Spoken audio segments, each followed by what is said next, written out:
সুপ্রভাত বন্ধু।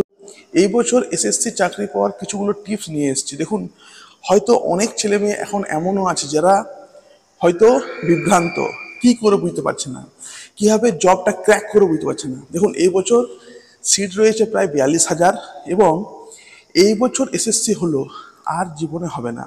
তাই প্রত্যেককে বলবো, যদি আপনি চাইছেন যে এই বছর এসএসসি আমি ক্র্যাক করব, এই টিপসগুলো আপনার কাজে লাগাবে। প্রথমত, সিলেবাস জোগাড় আপনার নিশ্চয় হয়ে গেছে। সিলেবাস ধরে ধরে আপনি কিন্তু টপিক অনুযায়ী নোটস জোগাড় করুন। নোটস বানাবেন না, কারণ এই সময় কি হচ্ছে, সময়টা বড় কম এবং নোটস জোগাড় করলে কিন্তু আপনার সময়টা বাঁচবে এবং নোটসগুলো ভালোও হবে। কম সময়ে নোটস কিন্তু বানানো যায় না, তথ্য পাবেন না। এবারে মাদ্রাসার যা সিলেবাস ছিল, আপনার এসএসসি সিলেবাস একই। তো যদি সেই সময় আপনি নোটস বানিয়েছেন, ওগুলো কিন্তু আপনার কাজে লাগাবে। এবং সময় করে নিজেকে আপনি তৈরি করুন। আর সময়টা ভাগ করে নিন। সকালে আমি পড়বো 2 ঘন্টা, রাত্রিবেলা 3 ঘন্টা, আমি ভাগটা করে নিন।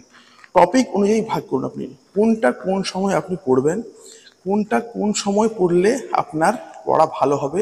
রাত্রিবেলা শোয়ার সময় কিছু কিছু আপনি বিষয় দেখতে আর কি পারেন। সবথেকে গুরুত্বপূর্ণ হলো 5 নম্বর পয়েন্টটা, আপনি কিছুগুলো না গ্রুপ বানান। যে গ্রুপগুলো শুধুমাত্র পড়াশোনার গল্প হবে, টপিক অনুযায়ী গল্প হবে এবং ওখানে অন্য কোনো গল্প হবে না, শুধু মানে ফাজলামি কোনো হবে না। আপনি সেখানে শুধু পড়াশোনার গল্প করবেন, নোটস বানাবেন, ধরবেন পড়া, এসব আর কি। আর বিগত 5 বছরের আপনি কিন্তু কোশ্চেন আর কি আপনি দেখুন। 5 বছর বলতে মাদ্রাসা এক্সাম হয়ে গেল, 16 এক্সাম, ওই 11, 10, 9 এগুলো প্রিভিয়াস ইয়ার কোশ্চেন দেখলে কি হয়, একটা কনসেপ্ট আসে যে কেমন আসতে পারে। তবে এখন অনেক চেঞ্জ আর কি হয়ে যাবে, কারণ অনেক ছেলে মেয়ে আর কি আছে এবং ভালো ছেলে মেয়ে আছে।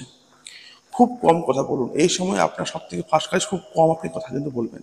নিজের ফিলিংসটা এখন দেখাবেন না যে ভাই আমি এতক্ষণ পড়েছি, এতক্ষণ আমার ধরে পড়া হচ্ছে, আমি খুব বড় হয়ে গেছি, আমি এইসব করছি না। যেটুকু আপনি পড়ছেন আপনি কিন্তু নিজে রাখুন এবং কম কথা বলুন। আর বাকিরা কে কী করছে দেখতে যাবেন না। বাকিরা যা করছে করুক, আপনি নিজেকে এখন আর কিছু দেখবেন। নিজেকে দেখুন, কম কথা বলুন, আর বাকিদের সম্বন্ধে বলতেও যাবেন না, শুনতেও যাবেন না, কিছু না।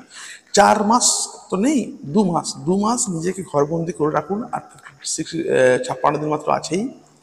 দেখবেন এক্সাম ভালো হবে। রাত্রিবেলা ঘুমার আগে শুধুমাত্র হাত পা ধুয়ে ঘুমান, ঘুমটা ভালো যেন হয়।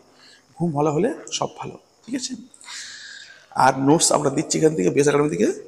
নোটস কিনতে আপনি পারেন, বাংলা নোটস, ইংলিশ নোটস, খুব ভালো নোটস কিন্তু হবে বলে দিচ্ছি। খুব ভালো নোটস কিন্তু দিচ্ছি আমরা। Group C, group D. Thank you, শুভেচ্ছা রইল।